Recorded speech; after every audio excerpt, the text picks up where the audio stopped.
It's important to sort of say right from the get-go, it's not barefoot or bust. Right? It's barefoot when the horses can, but when horses get ridden, more often than not, they actually need to have something on their feet. And so, I guess there was a evolution about the same time of hoof boots, which gave us the option. So when horses were being worked under saddle, we could actually protect their feet with hoof boots, and so they could actually live a life barefoot in the paddock and then be protected when they were ridden.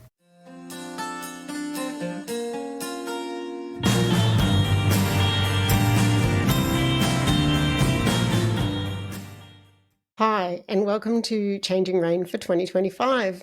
Mita and I have had a well-earned break, and during our break we've been doing some planning. So we've got some new things lined up, which is great, but we'd also like to hear from you. So if you would like to help us with our planning, please go to our website or Facebook page and do our listener survey. We really want to know what you want to listen to.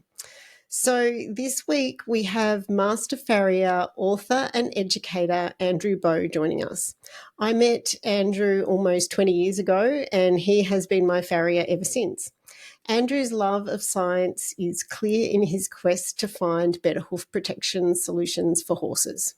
He is a pioneer of barefoot trimming in Australia and the use of alternative protection systems such as hoof boots and poly shoes. This quest to find better solutions is driven by his goal of wanting to help horses and their owners overcome lameness, improve horse performance, and also help horses stay sound longer, which I think is something we all want. As you will hear Andrew say several times in the podcast, his philosophy is not barefoot or bust, but providing horses with the hoof protection they need. Sometimes this is barefoot, other times it's shoes. But don't take my word for it. Let's listen to what Andrew has to say. Thanks for listening, and I really hope you enjoy the episode today. Welcome to Changing Rein. This week we are super lucky to have Master Farrier, Andrew Bowe, joining us. Thank you so much for joining us, Andrew. Pleasure. So we're really looking forward to our conversation, and one of the things that I'd really like to find out is, how does a master farrier become someone who is really interested in horses without shoes? Yeah, that's a good question, if I would like to turn back time to when I first heard about the concept of getting horses to go without shoes. And back then I was a hardcore mouthful of nails traditional farrier. I wish I had written down the words I would have said when I first started hearing about it. And there probably would have been a few four-letter words in amongst that. But of course, I guess in all seriousness, I'd been probably under horses full-time for probably only about 10 years at that stage. And I guess it was there was a growing frustration of not being able to help horses with certain chronic lameness conditions, and I wouldn't by that stage even call me a top farrier. I was learning after about 10 years, but I could see horses that the very top farriers had been doing traditional corrective shoeing with. And probably I could narrow it down to very simply to a chronic lameness that we all know as navicular or navicular lameness, and it didn't seem to matter who was trying to fix the problems. More often than not, with a condition like navicular, it was putting off the inevitable that would be a early retirement.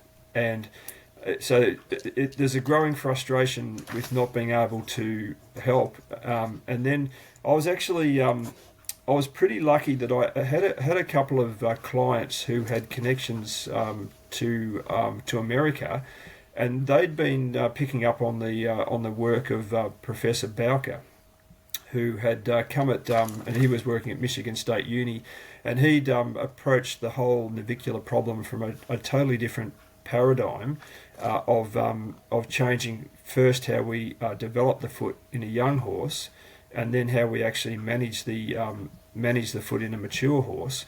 And he was actually not only solving navicular cases, he was also, in reality, he was also preventing horses from succumbing to navicular. And that was actually pretty hard to ignore. And I guess after that,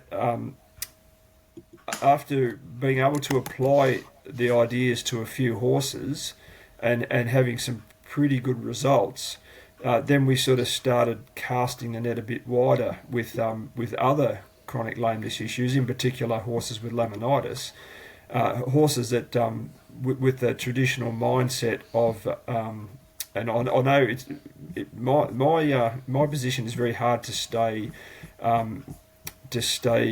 in a place where I'm not getting into political strife, but I think it's pretty fair to say that the old paradigm of hoof care, which is what I actually how I came into the industry as a master, well, eventually as a master farrier, but as a traditional farrier, was that horses could carry all of their weight on their walls.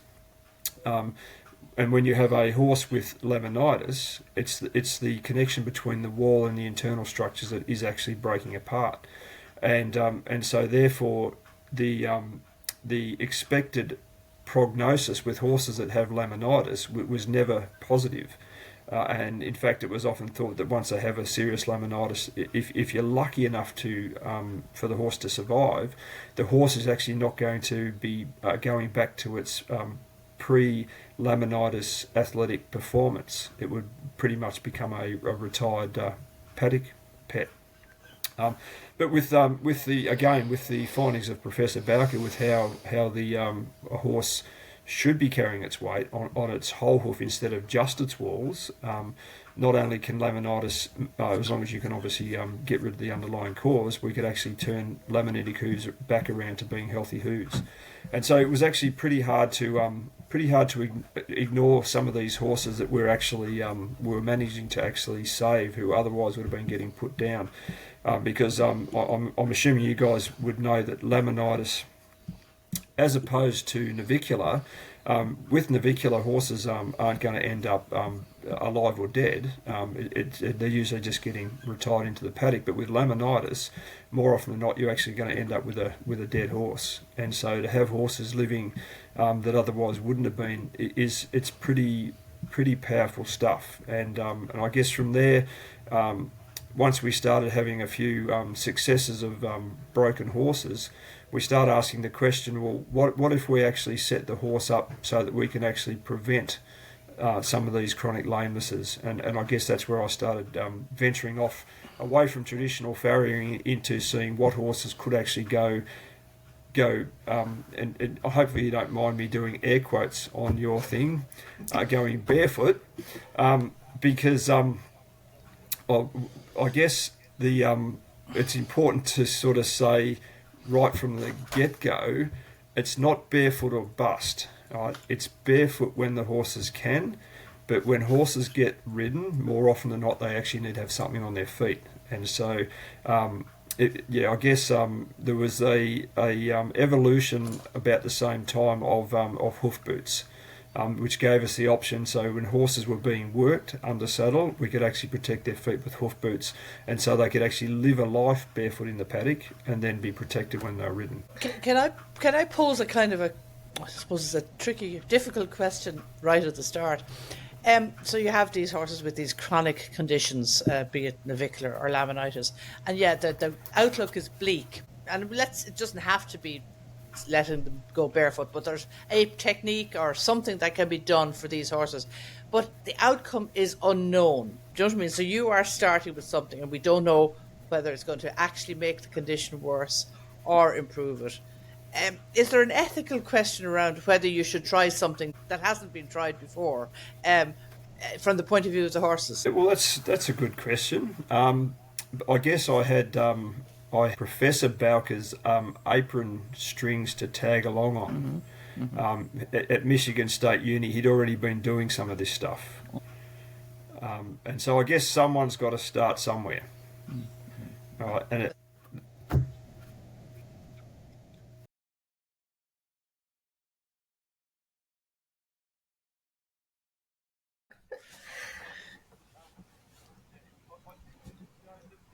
it's one of those things when you get a horse presented to you, and say it's not so much with navicular, right? Because navicular is not it's not life or death, right? It's about a horse being uncomfortable, and then can we make him comfortable? And it's not hard to tell if a horse is getting more comfortable or less comfortable.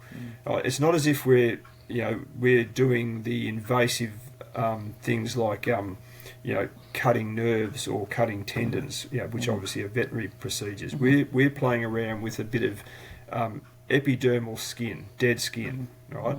And we've got all sorts of ways that we can actually make horses comfortable with padded hoof boots, with deep riverstone yards, with deep sand yards. So there's no way with navicular we can really make matters worse. In terms of laminitis, so often these are horses that are going to and to this day we're talking about this all started probably now over 20 years ago. It was early in the 2000s, with horses that they didn't have a choice. They were even going to be euthanized, or can we help them? And I guess fortunately, my wife, Nicky, who is a trained vet nurse, and she was a career vet nurse before before kids come along, she was able to monitor horses. And obviously, we've done it all the way through with some really good vets that help us out as well here at Mayfield.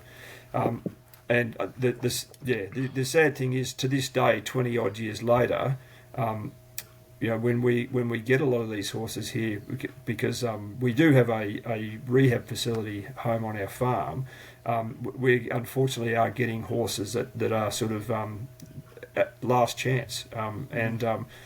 And I guess there comes a time when, prior to the horse coming here, we can see, if usually with radiographic evidence, if it's too far gone. And so they either get better, or pretty quickly we know they're not going to get better. One of the things that I think would be really handy, Andrew, is do you maybe want to explain a little bit about what the process is for the laminitic horses that you go through when you are treating one that's got an acute case? Yeah, okay. Would you like me to compare traditional treatment to our treatment, so people can see the difference? So laminitis, the best analogy I can give you is the farrier's analogy of getting one's thumb in the way of the hammer, right? And we hit our thumb with a hammer, and there's a massive amount of pain, and ultimately we're going to lose our thumbnail and grow a new thumbnail. That's pretty much sums up laminitis. Well, obviously with laminitis, there's a lot of different causes. It's a big subject, but basically, with traditional laminitis, the idea is to somehow stabilise the hoof capsule, using things such as heart bar shoes, for example. I know I'm keeping that really simple, but that carries always some of the weight on the hoof wall. We've got with the downward weight of the horse, when we don't have that laminar connection to hold the equation together. So with the barefoot approach, right from the start, it's been recognising that once you actually lose that connection, we need to be able to support the horse and the entire horse underneath, with the exception of the hoof wall. And that's where, instead of putting on a shoe that carries the weight on the wall, what we actually do is we deliberately take the wall away from weight bearing, and then we actually put something soft and conformable underneath the entire hoof of the horse. Now, that again is oversimplifying. We may need to actually shift the weight back to underneath the back 2/3 of the frog, or the entire frog plus the rest of the caudal hoof. Some horses are fine underneath the whole hoof, but it's on a case by case basis. But that's the main difference, is to basically to dissociate the hoof wall at ground level from the new hoof that's trying to grow out of the coronet band. And that can only truly be done by having no weight bearing at the ground level. And so that's the difference, and that's where we can actually, most of the time, again, the proviso is we get the cause of the laminitis out of the horse's system. We can then basically allow that horse to actually grow that total new connection. But that's not an over. That's. No, I'm just thinking from the rate of hoof growth. That is not an overnight treatment. You're talking probably 6 to 9 months, something like that. Yeah, it's about 4 months for the new hoof wall to reach ground level at the heels. It's about 6 months for the new hoof growth to reach ground level at the centre of gravity of that hoof, and it's about 8 to 10 months for that full new hoof capsule to grow. And so there might be 4 months when that horse is going to be not the happiest chap on the planet, but that can be supported with obviously with herbal pain relief, and also with soft conformable padding in hoof boots. And I don't like to be the skeptic in the room, but herbal pain relief. I'm just interested in what that might look like or what that involves, and why not conventional non-steroidals? Yep. Now, obviously, phenylbutazone, and I'm not a vet, so I've got to be careful. I'm not necessarily qualified to say what I'm saying, although I am science qualified. Phenylbutazone is very powerful, and you can certainly get some comfort, but I believe there's only a very small window that should be provided to a horse, because it starts to have other effects in the horse's digestive system, and I know it's probably only anecdotal, but there's anecdotal evidence to suggest that ongoing bute use actually stops something at that basal layer of dermal and epidermal cells in the lamina. And look, there's been quite a few horses where one of the main things we've done is we've actually just taken them off long-term bute and substituted that with the herbal painkillers. Then they've actually started to recover. One of the things about laminitis and the horse having pain is the horse will tend to want to actually lie down.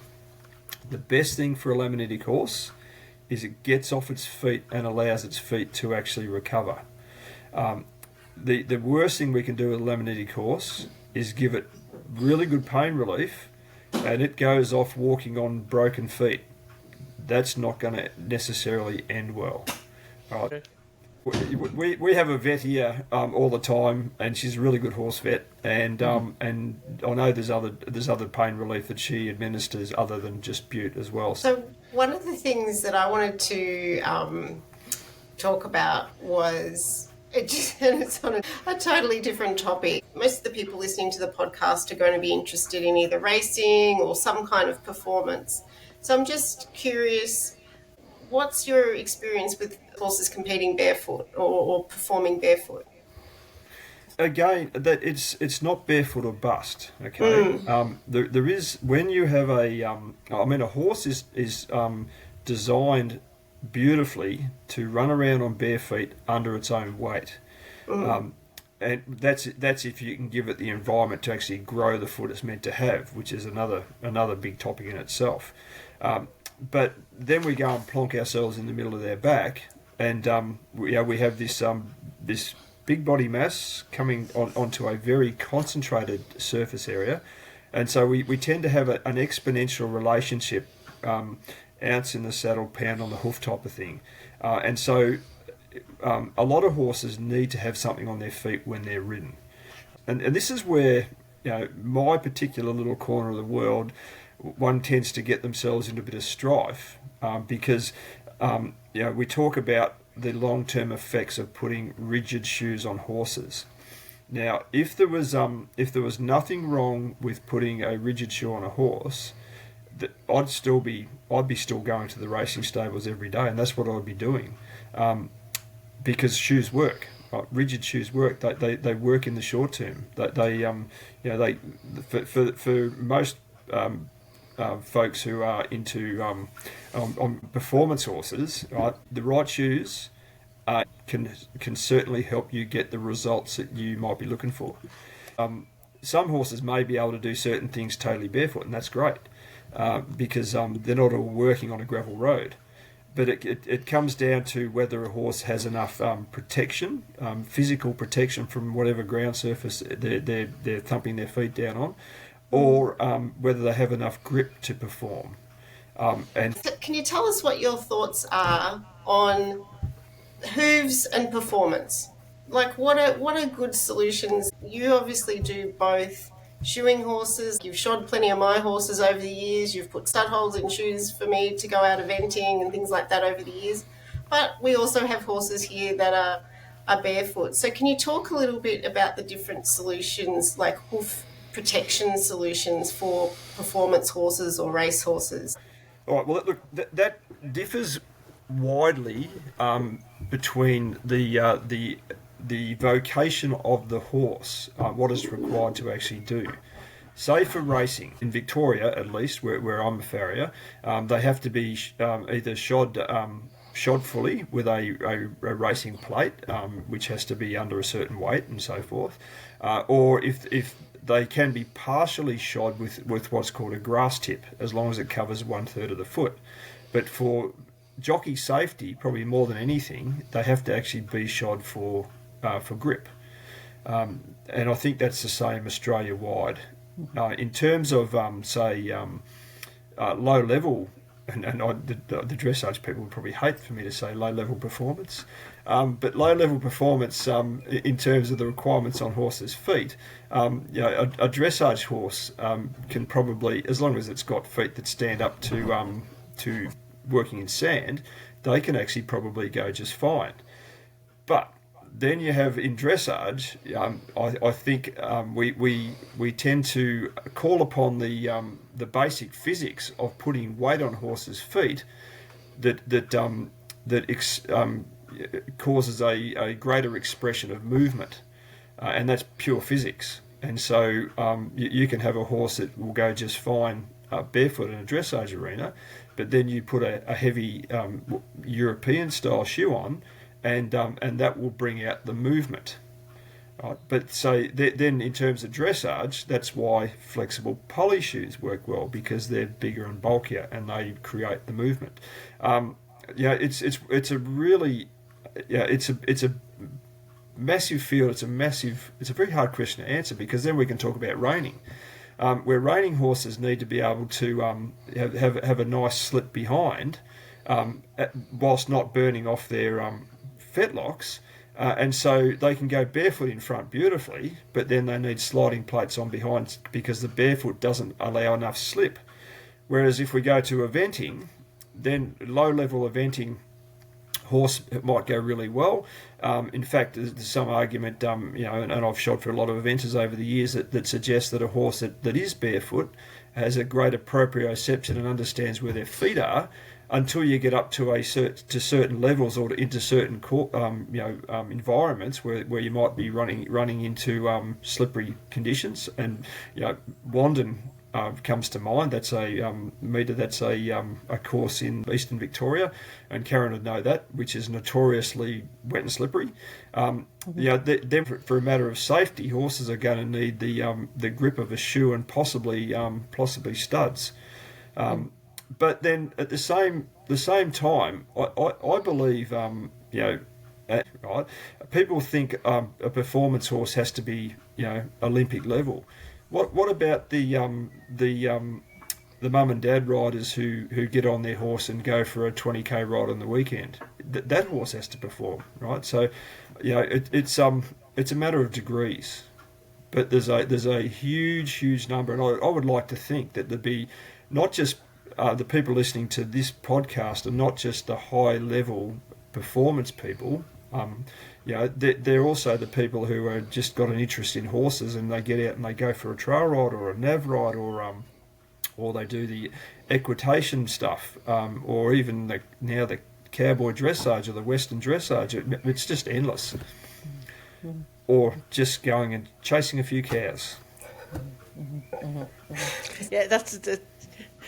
I have learned so much, Andrew, in the last year since we started. Well, we started talking about doing this podcast, and since we started broadcasting, about all the different disciplines that there are, things I had never heard of, because I am in that racing bubble, and we have the same rules here about being shod unless exceptional circumstances, permission of the stewards, etc., etc.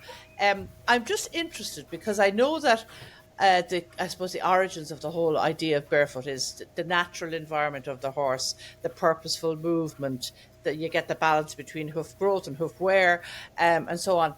And then I look outward, although it's not raining today, it generally rains a lot of the time here in Ireland, and Karen will tell you we often record with the pitter-patter of rain on the roof, so that's in the background. So I'm just thinking our environment is so different to what you experience in Australia.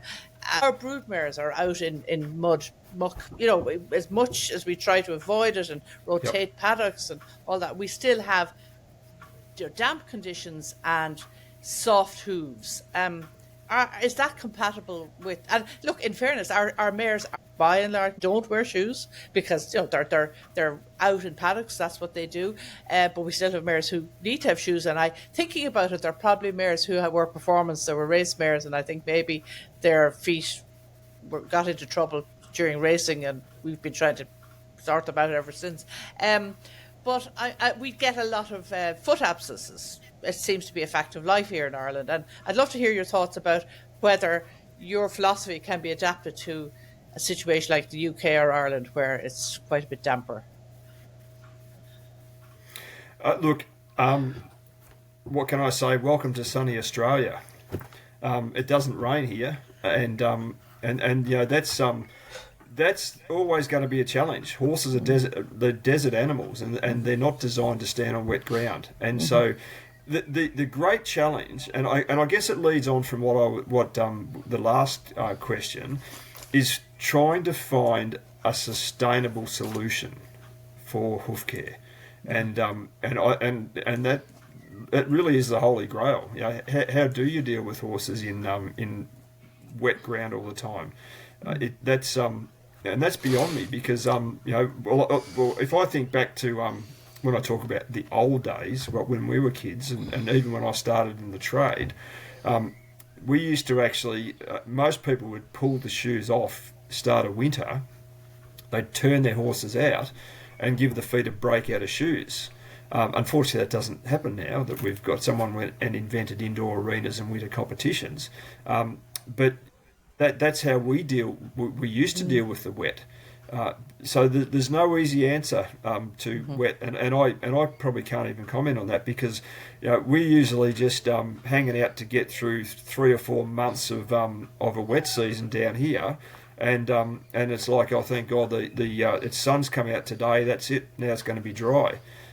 So look, I don't have an answer for that. One of the things that I think is really interesting, and I think people would be interested in, is that part of your business, Andrew, is training owners to trim their own horses' hooves. I wonder if you could talk a little bit about, what it was that led you to start that up, and what you think the benefits are to the horse in having an owner who knows how to trim a hoof.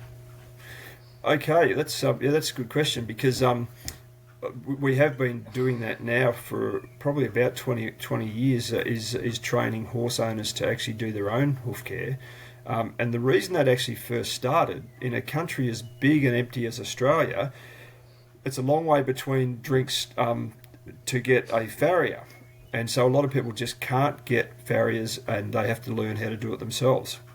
And so that's actually become a bigger issue as time's gone on. It's one of the big challenges facing the industry now, is an ongoing shortage of farriers and trimmers. So it became apparent very quickly, the whole concept of teaching horse owners what we call maintenance trimming, not teaching them how to do what we call a rebuild trim, which is what you get if the farrier comes every 6 weeks, or it can be called a reset trim. It's actually picking the hoof up even once a week, just with a rasp, rounding the edges off. And I know it sort of dumbs it down, but it's pretty fair to say, and I know this is hard medicine for a farrier, that a horse owner with very basic training, with a rasp in their hand, picking a horse's foot up once a week, and literally grooming the hooves, they can produce a better, healthier horse than I can if I turn up with all my training and all my desires to produce the perfect hoof if I'm turning up every 6 weeks. It's the constant trimming of the outer wall that actually grows the perfect foot. And that actually is one aspect, that trimming regime of the wild horse, where they don't have farriers running around after them in the wilds of Mongolia. They've actually they're trimming their feet as they live on their feet. They're constantly trimming, and so they don't have the problem. Maybe seasonally, if occasionally they get a little bit of a good season, most of the time they're going to be trimming their own feet, and that seems to work exceptionally well. And one of the good things about teaching horse owners how to trim their hooves, and we've done it for so long in Australia now, and I've got so many clients over the years who've actually learnt themselves, and they'll call me in every now and then, as we sort of say to everyone, try and call in a professional every now and then to reset and make sure everything's on track. But some of the best feet, in fact I'll say most of the best feet I see are the feet that the horse owners have been doing for themselves. And this might be a year, 5 years, 10 years down the track, and the feet are as good as you'll see on any horse in the district. And I hopefully I'm not trying to overblow that, but that's pretty much how it is. Can I ask you how long the training course lasts, or if I decided I wanted to learn to do the maintenance trim on my horses, I come to you for a weekend or a week, or how does it work? We can usually we can have some success with most people in a day, right? To at the end of the day, obviously you end up learning at a very superficial level, and you're not going to be expected to be an expert by any means. But at the end of the day, hopefully, you can safely bend over and pick a horse's foot up and hold it, and then competently read the hoof and trim the edges off. And we've been doing it for 20 odd years now, and it's amazing how well it works. It's actually, there's technically nothing really difficult about horses' feet. I mean, it's just one piece of it's a bit of dead epidermal skin, one hoof. It's pretty simple. The hardest part of trimming horses' feet is not learning how to read the foot, it's actually learning how to hold the foot safely and actually push a rasp. So technically easy, physically hard work, and it's the physicality that actually brings people up short. It's not the technicality. Although if you're in Ireland, they'd probably be soft as butter. Yeah, exactly. Yeah. So true. Take it from me, you love trimming more in winter than you do in summer. By the end of summer, if you've got a horse with big, thick walls, it's hard. I can vouch for that. Very good aerobic exercise. Yeah, definitely. I have a kind of it's probably a technical question. From the kind of regulatory point of view, are farriers regulated or licensed in Australia? Unfortunately, no. They do have to be qualified. There is a system, a quality system where you can become a registered qualified farrier. And to work on a racetrack, you have to be a qualified farrier. I think now they call it trade accredited farrier. But unfortunately, there's no system. There's no regulation.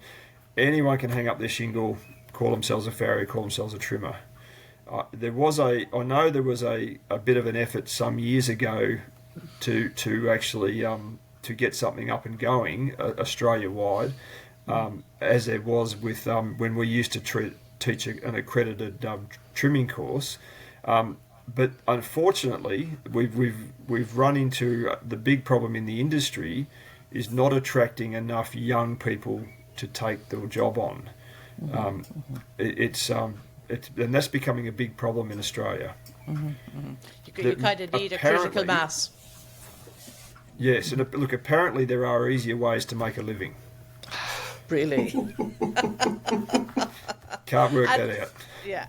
And have you worries about, I suppose, leading on from that, worries about quality control? I mean, look, if there aren't any farriers, just that maybe is a moot point, but just in general, are there people who do harm to horses' hooves because it's not, regulated as maybe as it should be? I'm just curious because we have the same questions and same discussions going on here in Ireland, and we're trying to regulate the profession of farriery. And I'm just wondering how you see it from the other side of the world.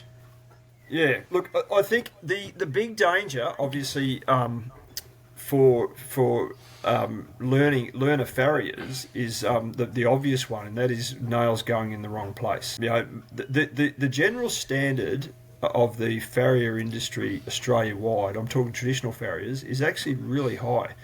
And it's when I go to the races, I still work a few racetracks as a farrier. When I actually see the quality of the shoeing coming through, it's really, it's up there, and it's a pleasure to actually see it. I think that they're the trained farriers. Obviously, there are. And I've got to be very careful. There are certain farriers who are not being trained and they're beginners, and I guess aside from pricking horses, which that just shouldn't happen. Shoes can be put on incorrectly, obviously imbalanced, not set back enough. It goes on and on. Probably as big a problem in the industry is horse owners leaving feet get too long. And that's it doesn't matter how good the farrier is. So it's not just the quality of the farrier work, it's actually having horse owners who are dedicated to make sure their feet don't get too long, which we're running into some economic hard times, I think, in this country, and I think there is, because the cost of shoeing horses is pretty expensive, and I always say to people, when they ask, when I ask them how much they're paying a farrier, and I say whatever you're paying your farrier, it's not enough because it's hard work. I think we're tending to stretch the jobs out too far. Now, in terms of trimmers, the worst thing a trimmer can do, I believe, they could either cut the feet too short, and there were some early trimmers in the barefoot side of the industry who trimmed things too short and actually sometimes trimmed into dermal tissue, which is a big no-no. But apart from trimming too short, I think it's sort of hard to answer this question. You guys ask hard questions. The thing is, it comes down to, in an unregulated industry, it comes down to the individual person wanting to actually better themselves and continually better themselves. And whether that's regulated or unregulated, but anyway, I doubt in Australia, we're still very colonial out here. I don't think we'll ever have a regulated industry, which I believe is a bit unfortunate.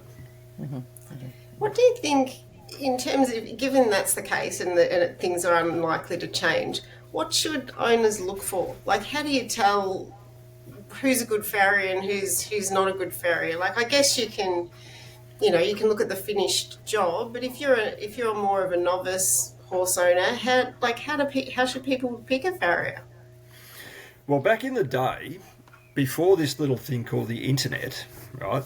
Everyone used to gather around the water trough in the village and discuss. It was the water trough at the pony club, and discuss who's a good farrier and who's a bad farrier. Right, and so now we have the worldwide water trough, right? And so social media, right? It is a beautiful self-regulating system, look, obviously it doesn't always work, and people can be unfairly dragged over the coals. But the thing is, you soon find out word of mouth who good farriers and good trimmers are, right? And that really works well. I don't think people tend to get their tyres pumped up on social media if they haven't earned the right to be, getting praised. Just going back to the horses for a second, you mentioned proprioception. I think that's a really interesting concept, particularly for young horses. There are certain race courses and stable yards in the UK particularly where horses don't have to walk on anything other than a rubberized surface. I know it's seen as the safest thing to do, and it got me thinking about our own farm where we have roadways, paths, some soft, some hard, some gravelly, some not. And, maybe, or wouldn't it be fabulous to have rubberized paths going everywhere? But actually, it's probably much better for the horses to experience different ways of going. And I'm just interested in your thoughts around that, particularly for young horses. About staying unshod for as long as possible. Staying unshod for as long as possible, and then developing that sense of where their feet are. Is being unshod a big help in that? I presume it is. Look, I'm fairly convinced of that, and actually that also was studying with Professor Bowker, who is actually a neuroscientist. He approached the hoof as the hoof being the whole hoof being a sensory organ. But to optimise the sensation, the foot had to actually be functioning, and it had to grow.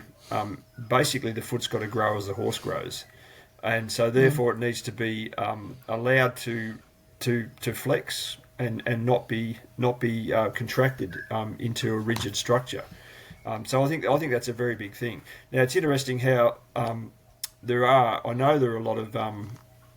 lot of young racehorses in Australia now that are actually kept barefoot longer than they probably have in the past, and often as soon as the preparation's finished and they're turned out, shoes are off, and they're worked back into the next preparation barefoot initially.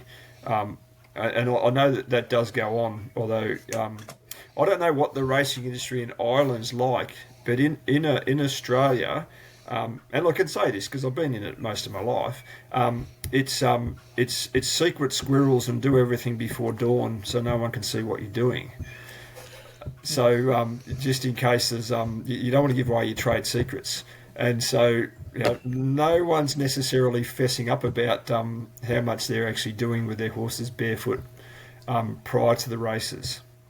I get a bit of an idea when I get to some of the race meetings who's doing what, because you see beautifully plated feet that suspiciously don't have any other nail holes in them. And so that means they actually haven't had shoes on much. And again, the quality of the feet, they just stand out quality. You've just answered one of the mysteries of the world, which is why do racehorse people do everything at 3 o'clock in the morning? And I've never known why. And you've just answered that, Andrew Bowe. And so no one else knows what they're doing. You don't want to give away too many secrets. Yes. No, it is quite. Well, I don't know about open, but it's different. We don't do those 3:30 a.m. starts, but we do. Our trainers are all dotted around the country in private yards. We don't have training centres at racetracks, so every trainer has its own. Will either have their own gallop, or they will fan their horses to a communal gallop. But so it's a lot of it is it's not open to the public, which is interesting. Yeah. So does that mean it's easier to keep secrets? You can, well, Yes, that's one way of looking at it. You can what you do in your own yard. Now we do have, in terms of regulation, there are unannounced inspections, so they can be inspected at any time. But in terms of training regimes, each trainer has their own. And probably the other big difference is we don't have the preparation, the spelling, and the preparation, the spelling that you have. Which is another interesting difference. I had a question, and it's while I was trying to get my head around all of this, I'm thinking back to, if you go to our National Museum in Dublin, you will see ancient iron horseshoes that we didn't have the Romans, but the Celts must have used them on their horses, right? So horseshoes have been around for a long time, and they have gone through various iterations. If you pick up there's loads of old horse books behind me here on the shelves. You'll see pictures of all types of horseshoes with all sorts of different, just shapes and makes to do different jobs. None of those were ever, I suppose, scientifically evaluated or peer reviewed. People just knew that they worked or didn't work, and they discarded one and they tried a new one. Nowadays, there are some efforts, I think, to improve the shoes, or things like having rubberized shoes, or putting pads, between the shoe and the hoof. And is that a positive? Are they positive developments? Yes, when you think about horseshoes, the basic premise of a rim of metal, so it's either steel or aluminium, so we say metal, nailed on, 1,000 years or 1,500 years, however long they've been around for, the premise hasn't really changed much. It's only that nowadays we've got modern materials. And the biggest development in my time in the industry, which is definitely over the last 10 years, maybe, and people were trying probably for the last 20 or so years, is the development of flexible shoes. So flexible polyurethane shoes that actually absorb the impact far superior to rigid shoes. They dampen the frequency of the vibration. They also flex and spread with the foot. And so basically, that's where we're moving, I think, with modern hoof care, is being able to put something on the foot to protect the foot that doesn't impede the foot. And we're not there yet, but I guess the trouble, I probably have a bit of a skewed view of the world, of the horse world, because like a lot of farriers, as we get older and greyer, we tend to, for some reason, gravitate towards horses that have problems. And so most of the horses I'm dealing with have some issue in their feet. And so I get to see, and I get to help horses and keep them in the game longer than we could with rigid shoes. So I think that is a very, very positive development. And I'm only talking nail-on shoes. The other development, which is really, it's hard to keep up with, is the development of glue-on shoes, and which in a dry environment like mine is easy. Might be a bit challenging where you come from, but the glue-on shoes were for many years quite a challenge, quite expensive, and you had to be pretty well trained in how to not. You could get them on, but whether you could keep them on is another thing. Without sticking yourself to the horse in the process, of course. But nowadays, the development of using the single mix glues such as super glue, and it's aimed towards horse owners being able to actually do it for themselves, and which is great again in a country like ours where we have such a shortage of professional hoof care providers. And so it's evolving rapidly, and there's a lot of horses benefiting from being able to have flexible hoofwear on their feet. Do you think there'll be a day, Andrew, where we'll see the end of the metal horseshoe? No, I don't think so, because I'm sure there's always going to be racing. We love our racing, and I don't think anything other than a rigid shoe would be able to accommodate the pressure going into the feet of a galloping racehorse. Probably high level eventing, if that stays a thing. That probably needs the rigidity of the grip that comes from the rigidity of a shoe with studs, and maybe the only other discipline I can think of is polo or polo cross. I can think pretty much the rest across the board can probably, as poly shoes become more evolved, I think they'll become a bigger and bigger thing. Of course, if the cost comes down, they are more expensive, which is a big thing. And unfortunately, there is, to this day, a reluctance of traditionally trained farriers to actually embrace the concept of putting something plastic on a horse's foot. You just don't get the same ring at the anvil with a plastic shoe. You mentioned this is of us, yeah. You mentioned earlier about protective boots that horses can be managed barefoot, and then you use protective boots in competition or to a certain level. Could you maybe tell us a little bit more about those? And I suppose most people would ask, how do they stay on? What's the magic ingredient? Yes, well, yeah, but when boots work, boots are great. When they don't work, they're a pain in the donkey. All right, but the thing is, hoof boots. The good thing about hoof boots is you take them off when you're finished, and you've got full access to the feet. So those horse owners that are doing that touch-up trim once a week, just before they go for a ride, or once every couple of weeks, they've got full access to the feet. But the thing is, getting a hoof boot to stay on the way it's meant to stay on, and that is a great challenge, and it doesn't always work.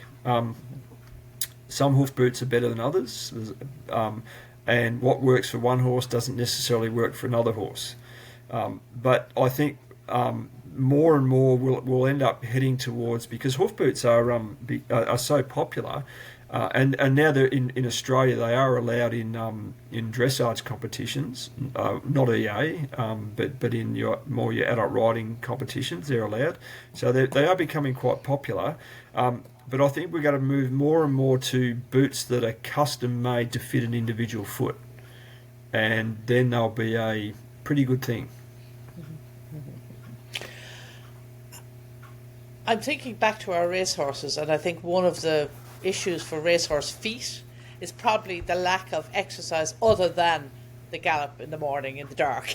That they don't get enough, they're not moving enough, so you don't get the circulation like nature would have intended. So I wonder if we got to a situation where racehorses could also have more turnout, more exercise. Would we have better hoof quality, and therefore, and the other thing, I think I can see kind of two not solutions, but two steps in the right direction. One would be more movement, and the second would be, yes, I think probably improvements in glue-on shoes, because I think one of the issues is what you mentioned earlier, is this repeated shoeing, nail holes, brittle hooves, and a gradual deterioration over time. So. Maybe there are solutions there. Yeah, the challenge with young thoroughbreds, though, of course, is you let them loose in a big space, and they're going to be much more likely to do some mischief to themselves.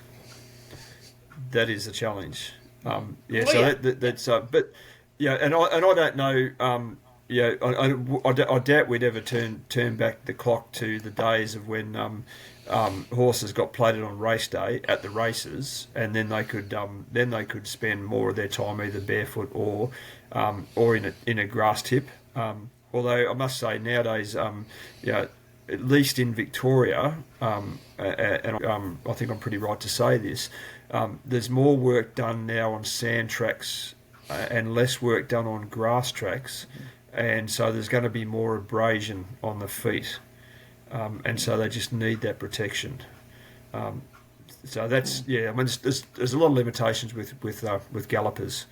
And I think that's where I think the off season, so in between preparations, they're get the feet back to being as good as they can and give them as much movement as possible. But definitely a challenge. We've talked a lot about sort of the science of feet and things like that, which is I'm really interested in. But I'm also interested in the sort of the human side as well. And this is your opportunity, Andrew Bowe, to how should owners look after their farrier? Oh, right. Where do I start? Well, actually, that can probably be summed up with the best thing to look after your farrier is actually present the farrier with a horse that yields to pressure and it stands and behaves itself when it's getting its feet handled. That's probably a very good starting place. But that comes with making sure we've got a good workspace, a safe workspace. And the good thing, if there is a good thing about the ever-growing shortage of farriers and trimmers in the world, or in Australia, is that that if you don't look after your hoof person, who has a pretty hard job to do, that hoof person might be busy next time, right? And that's just how it ends up. So people are, they are doing their best most of the time. Not making farriers walk 100 yards across a muddy paddock to drag a horse across the mud so that they can actually work in the rain and be bothered by biting insects and those days are gone. Thankfully, we are getting very precious. Yeah, and look, I know we're kind of having a bit of a joke about it, but being a farrier is quite a dangerous job, and I know that you have had a couple of injuries along the way. So it's not just a trivial thing, teaching a horse to be able to stand for the farrier. And it also is, I guess, a bit of a welfare issue for the horse as well. If the horse is really stressed or distressed, just because they haven't had the training put in, like that becomes a bit of a welfare issue for both horse and farrier. So yeah, definitely. It's not really a joke, even though we're having a bit of a laugh. Oh, you got to laugh at these things. But that's the thing. You could have a well trained horse, but we wake up, and some of the worst days of my life is when I wake up at 4 a.m. and it's bloody raining on the roof, and I think, oh no, it's going to be one of those days, because we end up having to work on horses in places that they're not used to, and so you can have a really well trained horse. But it's usually 100% fine for the farrier, and it's raining, so you go under cover where it's never been done before, and you're back to square one.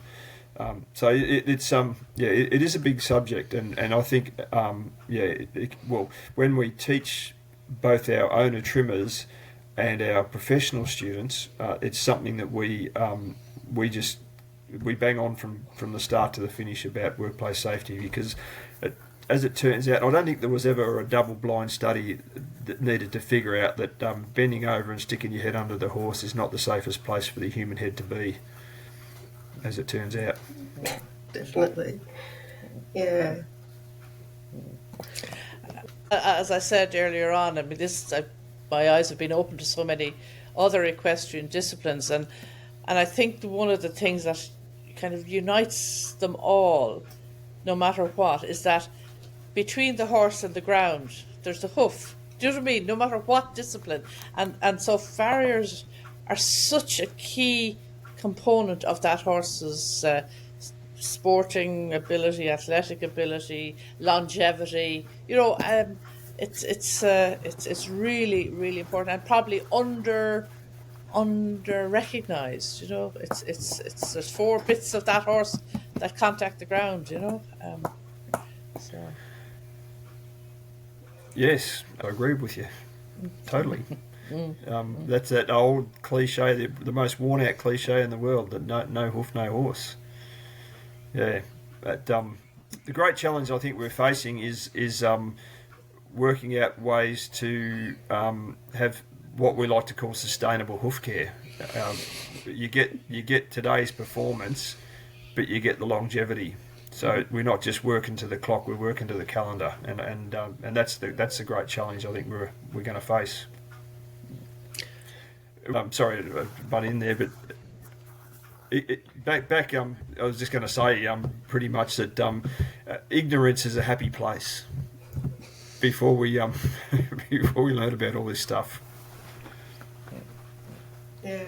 One of the things I wanted to just go back a step to when we were just talking about horses that aren't good for the farrier.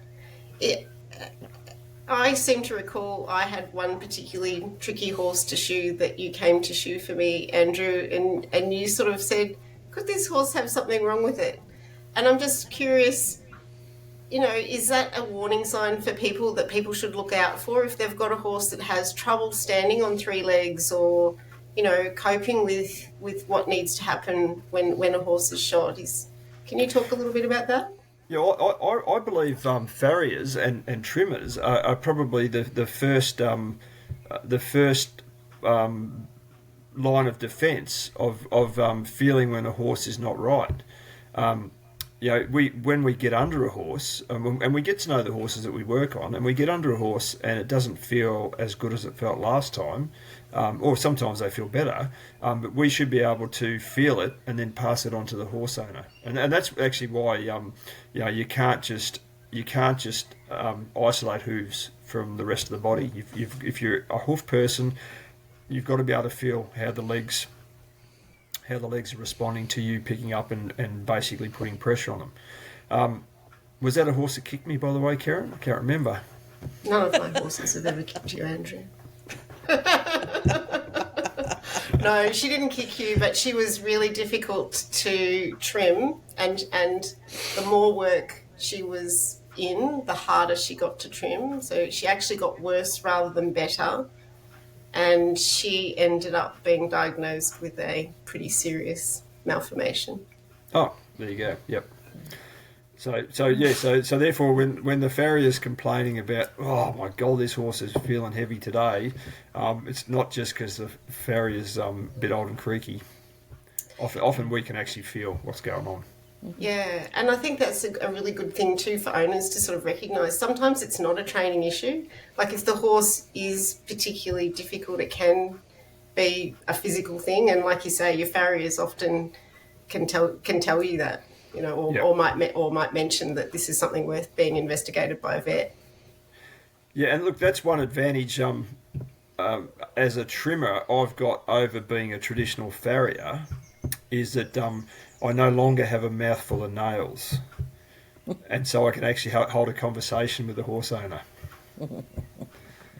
But I do think there is a move now that we are training farriers and trimmers to engage more with the owners, because we feel it, right? And it's not about just telling the horse to stand up, you so and so, because you're being misbehaving or you're leaning all over me. It's like, well, hang on, why is this horse doing this? And more often than not, there's a reason behind, and we can feel it. Mm-hmm. Yeah. So long as we can be relaxed enough when we're under the horse to actually feel the movement of the horse. Which I think is where that's where education's going anyway. Yeah. I think education, but definitely we can do that. I just got to say, not just education, but I think experience. That kind of implicit knowledge that you've picked up, that something's not right, and that's actually very difficult to teach. But you kind of just feel it when you've been around horses doing a job for a long time, and how it should go, and it just doesn't quite go that way. So Andrew, we in the Changing Rein studio, we have a genie, and she's really helpful because she actually grants any wish you have, obviously related to your field of expertise, but there's no constraints. It's not about lack of money, it's not about lack of time, it's not lack of no resources. Anything you would like to see happen within the field of farriery and trimming and horsemanship and the future of horse sport, what wish would you like this genie to grant for you?